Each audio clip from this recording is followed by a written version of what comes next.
Welcome to S9 TV. ముందుగా headlines చూద్దాం.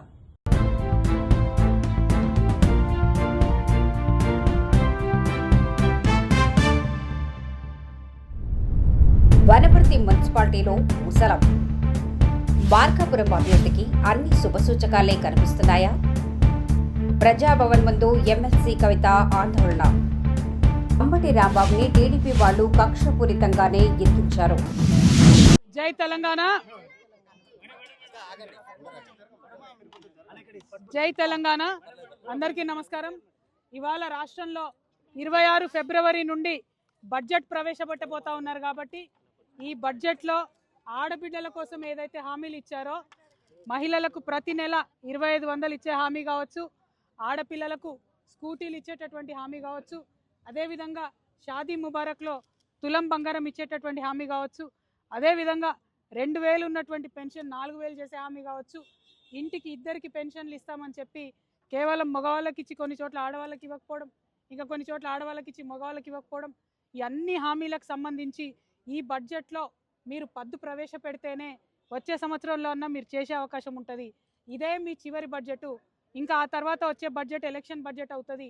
కాబట్టి ప్రభుత్వానికి మేము డిమాండ్ చేస్తూ ఉన్నాం, హెచ్చరిక చేస్తూ ఉన్నాం. ఆడబిడ్డలకు మాట ఇచ్చి తప్పకండి. ఆడబిడ్డలకు ఇచ్చినటువంటి మాట ప్రకారం 2500 ప్రతి నెల ఇచ్చేటటువంటి పద్దును బడ్జెట్లో ప్రవేశపెట్టండి. మేము 26వ తారీఖు వరకు వేచి చూస్తాం. ఆ రోజు మా ఆడబిడ్డలకు సంబంధించిన అంశం కనుక లేకపోతే అందులో ప్రతి జిల్లాలో మీరు ఇవాళ ఇక్కడ ఎట్లయితే చూసారో అట్లానే ఉద్యమాలు వస్తాయి. అవసరం అనుకుంటే సమయం సందర్భం బట్టి అసెంబ్లీనైనా ముట్టడిస్తాం, సెక్రటేరియట్నైనా ముట్టడిస్తాం. ఆడబిడ్డలకు మాత్రం అన్యాయం జరిగితే చూస్తూ ఊరుకోమని తెలియజేస్తూ ఉన్నాం. మీరు ఎన్నికల మీద ఎన్నికలు చేసుకుంటున్నారు తప్పితే ఆడబిడ్డలకు ఇచ్చిన హామీల విషయం మాట్లాడతలేరు. నిన్న ఏం చెప్తా ఉన్నారు? మేము బోనస్ ఇచ్చినామని చెప్తున్నారు. సంతోషం, మీరేం ఘనకార్యం సాధించలే, మీరు చెప్పిన పని చేస్తూ ఉన్నారు అంతే. రైతులకు బోనస్ ఇచ్చి ఆడబిడ్డలకు ఇచ్చిన మాటలు ఎగ్గొట్టడం అంటే అర్థం ఏంటి? అంటే ఆడబిడ్డల పట్ల ఎవరు లేరు, ఎవరు అడగరు అని ఆడబిడ్డలను అల్కగా తీసుకుంటున్నారని అర్థం. కాబట్టి అటువంటి ప్రయత్నం చేయకండి.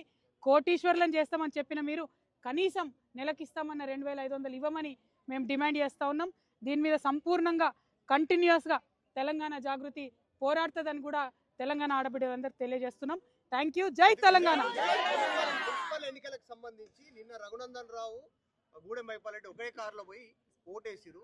దాని గురించి మీరు గతంలో చెప్పారు, ఇది మొదటి అడుగు అన్నారు. వాళ్ళిద్దరు కలయికకు మీరు ఒక్క దగ్గర కాదు బ్రదర్, చాలా చోట్ల కరీంనగర్లో బీఆర్ఎస్ పార్టీ హాజరవ్వలేదు, నారాయణపేటలో హాజరవ్వలేదు, అనేక చోట్ల ఈ రాష్ట్రంలో బీజేపీకి అంతర్గతంగా సహకరించి బీజేపీకి అంతో ఇంతో 1-2 చైర్మన్లు వచ్చినాయంటే ఇలా బీఆర్ఎస్ దయతో వచ్చినాయి తప్పితే డైరెక్ట్గా రాలే.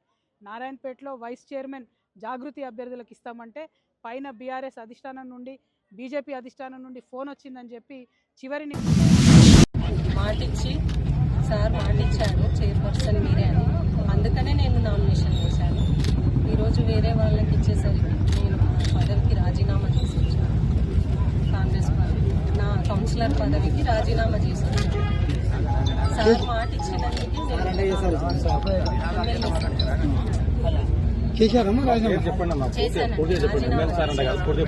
మేఘారెడ్డి సార్ దాదాపు కాంగ్రెస్ పార్టీ నుంచి 22 మంది కాంగ్రెస్ పార్టీ కౌన్సిలర్ జడ్జిమెంట్ అన్న, దానిలో కేవలం అగ్రకుర్ణాల వరకు ఉన్నది కేవలం ఒకే ఒక్కరు కొరకు 21 మంది బీసీ, ఎస్సీ, ఎస్టీ, మైనార్టీ అభ్యర్థులు గెలుపొందారన్న. ఇక్కడ వాళ్ళకు ఒక అవకాశం ఇయ్యారా? ఇప్పుడు కాంగ్రెస్ వనపర్తి అంటేనే బీసీలు అడ్డలాగా ఉన్నాయి అని అందరూ కలిసిమెలిసి అలాంటి కాదని చెప్పి మీరు కేవలం ఒక్క వర్గానికి అది కూడా అగ్రవర్ణానికి మీరు కొమ్ము కాయడం, అది కూడా డమ్మి క్యాండిడేట్.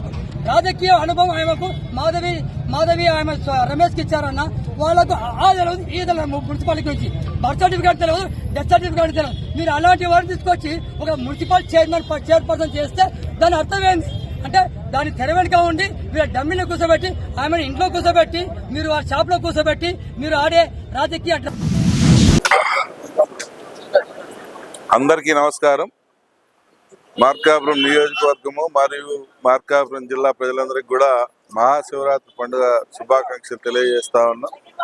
ఈరోజు పొదిలిపట్నంలో గణపా మహేశ్వర స్వామి యొక్క రథోత్సవ కార్యక్రమం ఎంతో అంగరంగ వైభవంగా జరగబోతా ఉంది. వేలాది మందిగా భక్తులు పాల్గొనబోతా ఉన్నారు. ఈ సంవత్సరం మాకు మంచి శుభ పరిణామాన్ని ఇచ్చిందని చెప్పి మా నియోజకవర్గ ప్రజలందరూ కూడా భావిస్తా ఉన్నారు.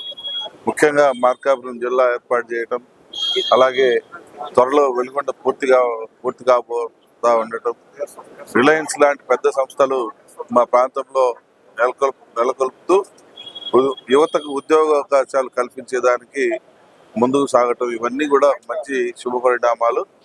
ఈ సంవత్సరం కూడా ఇంకా రాబో కాలం కూడా మా ప్రాంతానికి ఇంకా మంచి జరుగుతుందని, అలాగే ముఖ్యమంత్రి చంద్రబాబు నాయుడు గారి దయ వల్ల మా ప్రాంతం హార్టికల్చర్ హబ్గా రూపొందబోతా ఉన్నందుకు మా ప్రాంత రైతాంగం అందరం కూడా ఎంతో సంతోషంగా ఉన్నారు. ఎందుకంటే 30,000 కోట్ల రూపాయలతోటి కేంద్ర ప్రభుత్వం తీసుకురాబోతున్నటువంటి హార్టికల్చర్ హబ్లో మా యొక్క జిల్లాను కూడా చేర్చడం మా ప్రాంత రైతుల పాలిట ఒక వరంగా మేమందరం కూడా భావిస్తా ఉన్నాం. మా ముఖ్యమంత్రి గారు చంద్రబాబు నాయుడు గారి దయతోటి మా జిల్లా ప్రజలందరం కూడా సంతోషంగా ఉండబోతా ఉన్నాం. దీనికి ఇవే నిదర్శనాలు. ఇంకా రాబో కాలంలో కూడా ఎన్నో అభివృద్ధి కార్యక్రమాల పట్ల దృష్టి పెట్టి ఎన్నో అభివృద్ధి కార్యక్రమాలను పూర్తి చేయించేటువంటి బాధ్యతని ఆ నిర్మా మహేశ్వర స్వామి ఆశీస్సులతో చేపడతామని చెప్పి ఈ సందర్భంగా తెలియజేస్తా ఉన్నాం. ఈ మధ్యకాలంలో పార్టీ సీనియర్ నాయకులు మాజీ మంత్రివర్యులు అంబటి రాంబాబు గారి మీద, వారి కుటుంబం మీద, వారి ఇంటి మీద జరిగినటువంటి దాడి, తరువాత వారిని అరెస్ట్ చేయడం, సెంట్రల్ రాజమండ్రి సెంట్రల్ జైలుకి తరలించడం, ఈ జరుగుతున్నటువంటి కక్షపూరిత రాజకీయాల్ని, జరుగుతున్నటువంటి రాజకీయ పరిణామాల మీద పెద్ద ఎత్తున రాష్ట్ర వ్యాప్తంగా చర్చ జరుగుతూ ఉంది. అందులో భాగంగా ఈరోజు వారిని ములాఖాతులో భాగంగా వారిని కలుగుద్దామని చెప్పి ఈరోజు రావడం జిల్లా పరిషత్ చైర్మన్ విజయనగరం సున్సీన్ గారు, అలాగే మాజీ శాసనసభ్యులు మాజీ ప్రభుత్వ విప్ అయినటువంటి ధర్మశ్రీ గారు అందరం కూడా ఈరోజు రావడం జరిగింది. ఇప్పుడు వారిని కలవాలని చెప్పి అనుకున్నాం, కానీ కాస్త నీరసంగా ఉంది. మధ్యాహ్నం తర్వాత కలుద్దామని చెప్పి వారు విల్లింగ్నెస్ని మధ్యాహ్నం తెలియజేయడంతో మళ్ళీ 3 గంటలకి కలవాలని చెప్పి నిర్ణయం తీసుకున్నాం. ఈ జరిగినటువంటి ఇన్సిడెంట్లో ఏదైతే రాంబాబు గారి మీద జరిగినటువంటి దాడి, వారిని హతమార్చాలని చెప్పి జరిగినటువంటి దాడి, వారి కుటుంబం మీద జరిగినటువంటి దాడి, వారి ఇంటి మీద జరిగినటువంటి దాడి కాబడినటువంటి వారందరూనేమో నష్టపోయి జైల్లో ఉన్నారు. దాడి చేసినటువంటి వారు, తిట్టినటువంటి వారు, ప్రేరేపించినటువంటి వారు, ఇంటి మీద దాడికి వచ్చినటువంటి వారు, వారిని హతమార్చాలని చెప్పి చూసినటువంటి వారు, ఇంటికి నిప్పు పెట్టినటువంటి వారు బెయిల్ మీద బయట తిరుగుతూ ఉన్నారు. ఇది రాష్ట్రంలో నడుస్తున్నటువంటి రాజ్యాంగం. ఈరోజు ఎంత పెద్ద ఎత్తున రైతులు కానీ, మహిళలు కానీ, నిరుద్యోగ యువత కానీ రాష్ట్రంలో ఇబ్బందులు పడుతూ ఉన్నటువంటి పరిస్థితుల్లో వారు అధికారంలోకి వచ్చి 2 సంవత్సరాలు పూర్తవుతూ ఉన్నా వారిని పట్టించుకునేటువంటి నాదుడు ప్రభుత్వంలో లేడు అనేటువంటి మాట రాష్ట్రంలో ఉన్నటువంటి పేదవాడు గగ్గోలు పెడతా ఉన్నా ఇవేవి కూడా వారికి పట్టట్లేదు. కేవలం 20 మాసాల్లో పబ్లిసిటీ, మార్కెటింగు, ఈవెంట్ మేనేజ్మెంటు ఇవి మాత్రమే ఈ రాష్ట్రంలో జరుగుతూ ఉన్నాయి తప్ప రాష్ట్రంలో ఏ రంగానికి కూడా మేలు చేసినటువంటి పరిస్థితిలో ఈ ప్రభుత్వం లేదు. ఇంతటితో వార్తలు సమాప్తం.